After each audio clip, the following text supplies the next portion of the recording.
সর্বজনীন pension scheme বাতিলের দাবিতে পাবলিক বিশ্ববিদ্যালয়ের শিক্ষকদের আন্দোলন অব্যাহত, অচল শিক্ষা কার্যক্রম। কাল নেতাদের সাথে ওবায়দুল কাদেরের বৈঠক। ডক্টর ইউনূসের বিরুদ্ধে শ্রম আইন লঙ্ঘনের মামলা দ্রুত নিষ্পত্তির নির্দেশ হাইকোর্টের। সাজা কখনো স্থগিত হয় না, অভিমত উচ্চ আদালতের। সিলেটে বৃষ্টি কমলেও নদ নদীর পানি বিপদসীমার উপরে, দফায় দফায় বন্যায় দুর্ভোগ চরমে। 10 জুলাইয়ের পর পরিস্থিতি উন্নতির পূর্বাভাস।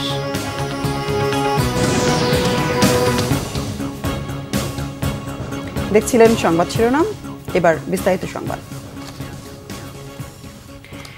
সর্বজনীন পেনশন প্রত্যয় স্কিম বাতিলের দাবিতে তৃতীয় দিনের মতো কর্মবিরতিতে আছেন পাবলিক বিশ্ববিদ্যালয়ের শিক্ষকরা। এদিকে শিক্ষক নেতাদের সঙ্গে কাল বৃহস্পতিবার বৈঠক করবেন আওয়ামী লীগের সাধারণ সম্পাদক ওবায়দুল কাদের ও শিক্ষামন্ত্রী মহিবুল হাসান চৌধুরী। এ তথ্য জানিয়েছেন বাংলাদেশ শিক্ষক সমিতি ফেডারেশনের মহাসচিব নিজামুল হক ভূঁইয়া। সর্বজনীন পেনশন স্কিম সংক্রান্ত বৈষম্যমূলক প্রজ্ঞাপন প্রত্যাহারের দাবিতে সর্বাত্মক কর্মবিরতি ও অবস্থান কর্মসূচিতে কথা বলেন তিনি। বুধবার বেলা 12টায় ঢাকা বিশ্ববিদ্যালয়ের কলা ভবনের সামনের গেটে এই কর্মবিরতি ও অবস্থান কর্মসূচি শুরু হয়। ক্লাস পরীক্ষা সহ সব ধরনের একাডেমিক কার্যক্রম বন্ধ রয়েছে। এর আগে 1 জুলাই থেকে সর্বাত্মক কর্মবিরতি শুরু করেন ঢাকা বিশ্ববিদ্যালয়ের শিক্ষকরা। প্রত্যয় স্কিম প্রত্যাহার না হলে আন্দোলন চালিয়ে যাওয়ার কথাও জানান বিশ্ববিদ্যালয়ের শিক্ষকরা। একই সাথে সর্বজনীন পেনশন স্কিম থেকে পাবলিক বিশ্ববিদ্যালয়কে বাদ দেওয়ার দাবিতে 3 দিন ধরে আন্দোলন করে আসছে ঢাকা বিশ্ববিদ্যালয় কর্মচারী ঐক্য পরিষদ।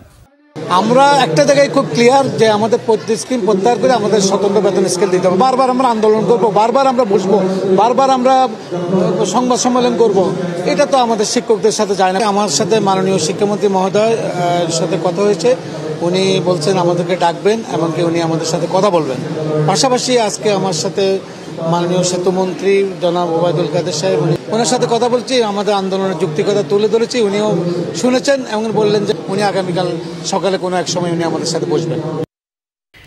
দর্শক, সর্বজনীন পেনশন প্রত্যয় স্কিম বাতিলের দাবিতে শিক্ষকদের আন্দোলনের খবর সংগ্রহে এই মুহূর্তে ঢাকা বিশ্ববিদ্যালয়ে আছেন সহকর্মী মামুন আব্দুল্লাহ।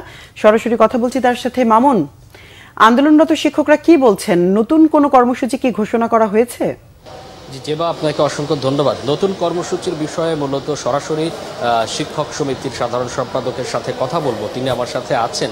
তার আগে আপনাকে একটু বলে রাখি, আপনি জানেন যে শিক্ষকদের যে আন্দোলন, সেই আন্দোলনের 3 দিনের আন্দোলনের আজকে তৃতীয় দিন চলছে এবং সকাল থেকে যে আন্দোলন চলছিল সেটি কিছুক্ষণ আগেই আজকের মতো শেষ করা হয়েছে।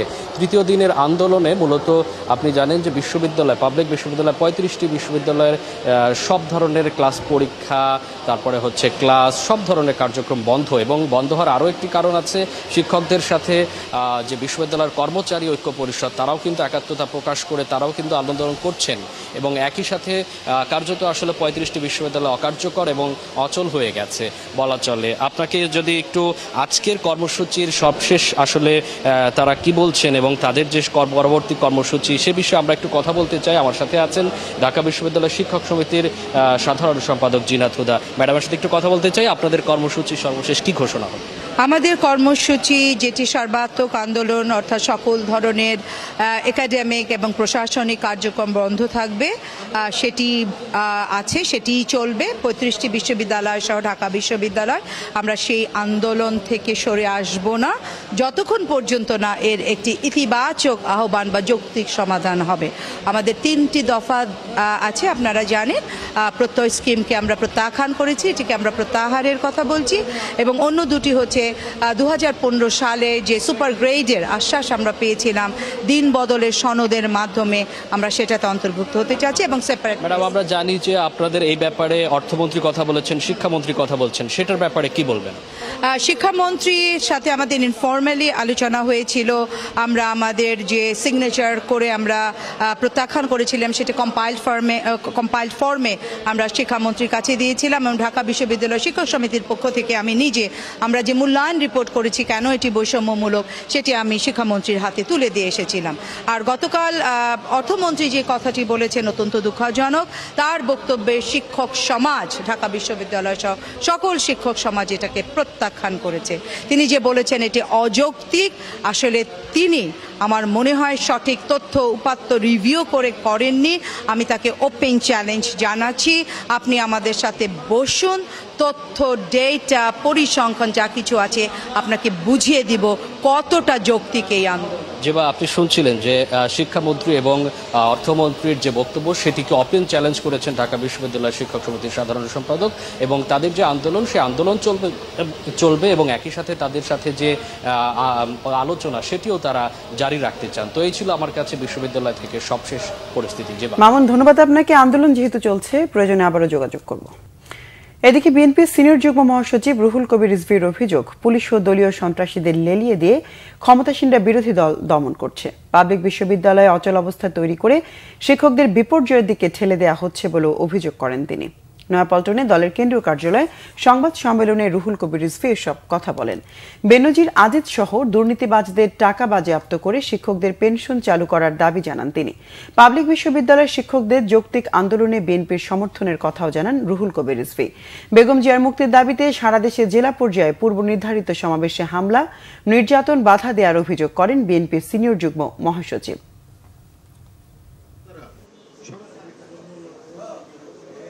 প্রতিটি অপকর্মের দায় তাদেরকে নিতে হবে এবং কেউ কিন্তু তালিকার বাইরে থাকবেন না। যে সমস্ত পুলিশ কর্মকর্তা, যে সমস্ত সন্ত্রাসীরা আজকে এই কাজ করছেন, কারো চিরদিন কারো ক্ষমতা থাকে না এবং থাকবেও না। পতন অত্যাসন্ন, পতন হবেই, এবার খুব দ্রুতই হবে সেই পতন। যেভাবে দেশ বিক্রি চলছে, যেভাবে নিপীড়ন নির্যাতন চলছে, এবার একটি সার্বিক এবং ব্যাপক জনগণের উত্থানের মধ্যে দিয়ে এই সরকারের পতন হবে। শ্রম আইন লঙ্ঘনের অভিযোগে নোবেলজয়ী ডক্টর মোহাম্মদ ইউনূসের বিরুদ্ধে দায়ের করা মামলা শ্রম আপিল ট্রাইব্যুনালকে দ্রুত নিষ্পত্তির নির্দেশ দিয়েছেন হাইকোর্ট। এই মামলায় 6 মাসের সাজা শ্রম আপিল ট্রাইব্যুনালে স্থগিতের আদেশ বাতিলের রায় প্রকাশ করেছে হাইকোর্ট। রায়ে আদালত বলেছেন সাজা কখনো স্থগিত হয় না। আরো জানাচ্ছেন দীপন দেওয়ান। শ্রম আইন লঙ্ঘনের মামলায় নোবেলজয়ী ডক্টর মোহাম্মদ ইউনূস সহ 4 আসামির 6 মাসের সাজা হয় 1 জানুয়ারি। এরপর 28 জানুয়ারি রায় চ্যালেঞ্জ করে ডক্টর ইউনূস সহ 4 জনের জামিন দেন শ্রম আপিল ট্রাইব্যুনাল। শ্রম আপিল ট্রাইব্যুনালের সাজা স্থগিতের আদেশ স্থগিত করে হাইকোর্ট। পাশাপাশি স্থগিতের আদেশ বাতিল প্রশ্নে রুল জারি করেন আদালত। বুধবার বিচারপতি মোহাম্মদ নজরুল ইসলাম তালুকদার ও বিচারপতি কাজী ইবাদতের হাইকোর্ট বেঞ্চ 50 পৃষ্ঠার এই রায় প্রকাশ করেন। রায়ে আদালত বলেছেন সাজা কখনো স্থগিত হয় না। হাইকোর্টের রায়ে অর্ডারিং পোর্শনে বলে দিয়েছে এই চেয়ারম্যান লেবার অ্যাপিলেট কোর্টকে অ্যাজ ফার অ্যাজ পসিবল যত তাড়াতাড়ি সম্ভব অন মেরিটে আপিলটা নিষ্পত্তি করার জন্য। এই জাজমেন্টের মধ্যে কথা হলো সাজা কখনো স্থগিত হয় না। যেটা অন্যায়ভাবে লেবার অ্যাপিলেট ট্রাইব্যুনাল সেখানে সাজা স্থগিত করে দিয়েছেন, সেই সাজা কখনো স্থগিত হয় না। আরও অনেক পর্যবেক্ষণ দিয়েছেন যেটা ভবিষ্যতে আমাদের কোনো মামলার ক্ষেত্রে হয়তো বা কাজে লাগবে। এ ব্যাপারে ডক্টর ইউনূসের আইনজীবী জানান, রায়ের অনুলিপি হাতে পেলে বিস্তারিত জানা যাবে। হাইকোর্টের উচিত ছিল এই মামলাটা ফেরত দিয়ে বলা যে তুমি নিম্ন আদালতে গিয়ে এটা বলো। সে যদি না করে তাহলে হাইকোর্ট আমরা দেখব, যেটা হাইকোর্ট এবং সুপ্রিম কোর্ট সবসময় করে থাকে। কিন্তু ডক্টর ইউনূসের বেলা এটা হলো না। গত কিছুদিন আগে ডক্টর ইউনূস সাহেবের কাগজপত্র 5 দিন আগে জমা দিতে হয়। তারা পরীক্ষা করে দেখেন ওনার আদালতের পারমিশন আছে কিনা। অথচ বেনজির দুর্নীতি দমন কমিশনের অভিযুক্ত আসামি, কিভাবে অভিযুক্ত আসামি 100 কোটি টাকা ব্যাংক থেকে গ্রহণ করে পালিয়ে গেল। আপিল করার শর্তে ডক্টর ইউনূস সহ 4 আসামির 1 মাসের জামিন দিয়েছিল শ্রম আপিল ট্রাইব্যুনাল। দীপন দেওয়ান, বাংলা ভিশন, ঢাকা। নতুন করে বৃষ্টি না হলেও পাহাড়ি ঢলের কারণে সিলেট ও ফেনী সহ দেশের বিভিন্ন জেলায় বন্যা পরিস্থিতি অপরিবর্তিত রয়েছে। সিলেটে আজও সুরমা ও কুশিয়ারা নদীর পানি সিলেট, জকিগঞ্জ, কানাইঘাট, বিয়ানীবাজার, ফেনসুগঞ্জ সহ 6টি পয়েন্টে বিপদসীমার ওপর দিয়ে বইছে। গত 24 ঘন্টায় সিলেটে 25 মিলিমিটার বৃষ্টি হয়েছে। এদিকে উজানের পাহাড়ি ঢলে তৃতীয় দফায় বন্যায় প্লাবিত সিলেটের বিভিন্ন এলাকায় যোগাযোগ ব্যবস্থা আবারও ভেঙে পড়েছে। বানের পানিতে ডুবে গেছে রাস্তাঘাট, গ্রামীণ সড়কগুলোতে কোথাও হাঁটু পানি, আবার কোথাও বা কোমর পানি। এছাড়া হাটবাজারগুলো দফায় দফায় বন্যায় প্লাবিত হয়, বিপাকে পড়েছেন সাধারণ মানুষ। বন্যা দীর্ঘায়িত হওয়ার আশঙ্কা করা হচ্ছে। এদিকে কুড়িগ্রামে দুধকুমার, ব্রহ্মপুত্র ও ধরলা সহ 16টি নদ নদীর পানিও বিপদসীমার ওপর দিয়ে বইছে। খাগড়াছড়িতে বন্যার কারণে রাঙামাটির সাজিক ও লংগদু সড়ক যোগাযোগ এখনও বিচ্ছিন্ন রয়েছে। পানিবন্দী দীঘিনালার 25 গ্রামের মানুষ। অন্যদিকে ফেনীর ফুলগাজী ও পরশুরামে ভারী বৃষ্টিপাত ও পাহাড়ি ঢলে মুহুরী নদীর বাঁধ ভেঙে সৃষ্ট বন্যা পরিস্থিতির উন্নতি হতে শুরু করেছে। তবে রাস্তাঘাট ও বাড়িঘর থেকে পানি নেমে যাওয়ায় ক্রমেই স্পষ্ট হচ্ছে বন্যার ক্ষয়ক্ষতি। এদিকে বন্যা পূর্বাভাস ও সতর্কীকরণ কেন্দ্র জানিয়েছে 16টি পয়েন্টের নদীর পানি বিপদসীমার ওপর দিয়ে বইছে। 10 জুলাইয়ের পর পরিস্থিতির উন্নতি হবে বলে জানিয়েছেন বন্যা পূর্বাভাস ও সতর্কীকরণ কেন্দ্রের নির্বাহী প্রকৌশলী সর্দার উদয় রায়হান।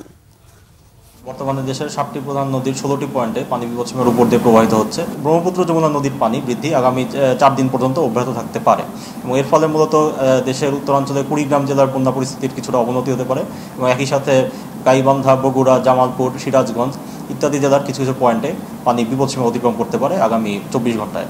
তো এর ফলে সামগ্রিকভাবে আগামী 4 দিনে যমুনা নদী সংলগ্ন এই জেলাগুলোতে বন্যা পরিস্থিতির কিছুটা অবনতি লক্ষ্য করা যেতে পারে। সিলেট এবং সুনামগঞ্জে বর্তমানে আমরা দেখেছি যে গত 24 ঘন্টায় সুরমা নদীর পানি হ্রাস পেয়েছে, তবে কুশিয়ারা নদীর পানি আবার বৃদ্ধি পেয়েছে। তো সামগ্রিকভাবে বন্যা পরিস্থিতি এখন স্থিতিশীল আছে এবং আশা করা হচ্ছে যে 10 জুলাই বা তৎপরবর্তী সময়ে বন্যা পরিস্থিতি পুরোপুরি স্বাভাবিক হয়ে আসার সম্ভাবনা রয়েছে। বিএনপি চেয়ারপারসন বেগম খালেদা জিয়ার মুক্তির দাবিতে বিক্ষোভ মিছিল ও সমাবেশ হয়েছে দেশের বিভিন্ন জেলায়। বাগেরহাটে পুরাতন বাজার মোড় এলাকার সমাবেশে পুলিশি বাধায় পণ্ড হয়েছে। পরে শহরের হরিণখানা এলাকায় জেলা বিএনপির আহ্বায়ক এটিএম আকরাম হোসেন তালিমের বাসায় প্রেস ব্রিফিংয়ে পুলিশ ও ক্ষমতাসীন দলের বিরুদ্ধে নানা অভিযোগ করে জেলা বিএনপি। লালমনিরহাট শহরের মিশন মোড়ে অনুষ্ঠিত সমাবেশে প্রধান অতিথি ছিলেন বিএনপির কেন্দ্রীয় নির্বাহী কমিটির সাংগঠনিক সম্পাদক অধ্যক্ষ আসাদুল হাবিব দুলু। জেলা বিএনপির সহসভাপতি অ্যাডভোকেট রফিকুল ইসলাম রফিক এতে সভাপতিত্ব করেন। জয়পুরহাটে শহরের চিনিকল সড়ক থেকে মিছিল বের হয়ে পার্টি অফিসে গিয়ে শেষ হয়। সেখানে সমাবেশ করে জেলা বিএনপি। বক্তব্য রাখেন কেন্দ্রীয় নির্বাহী কমিটির সদস্য, সাবেক সংসদ সদস্য ইঞ্জিনিয়ার গোলাম মুস্তফা সহ অনেকেই। নেত্রকোনা শহরের বানোয়াপাড়া এলাকায় জেলা বিএনপির আহ্বায়ক আনোয়ারুল হকের সভাপতিত্বে সমাবেশ হয়। এতে প্রধান অতিথি ছিলেন কেন্দ্রীয় বিএনপির ভাইস চেয়ারম্যান আহমেদ আজম খান। সংবাদ শেষ করব শিরোনামগুলো আরেকবার জানিয়ে।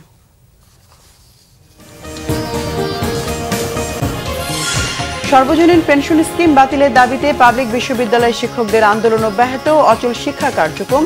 কাল নেতাদের সাথে ওবায়দুল কাদেরের বৈঠক। ডক্টর ইউনূসের বিরুদ্ধে শ্রম আইন লঙ্ঘনের মামলা দ্রুত নিষ্পত্তির নির্দেশ হাইকোর্টের। সাজা কখনো স্থগিত হয় না, অভিমত উচ্চ আদালতের। সিলেটে বৃষ্টি কমলেও নদ নদীর পানি বিপদসীমার উপরে, দফায় দফায় বন্যায় দুর্ভোগ চরমে। 10 জুলাইয়ের পর পরিস্থিতি উন্নতির পূর্বাভাস।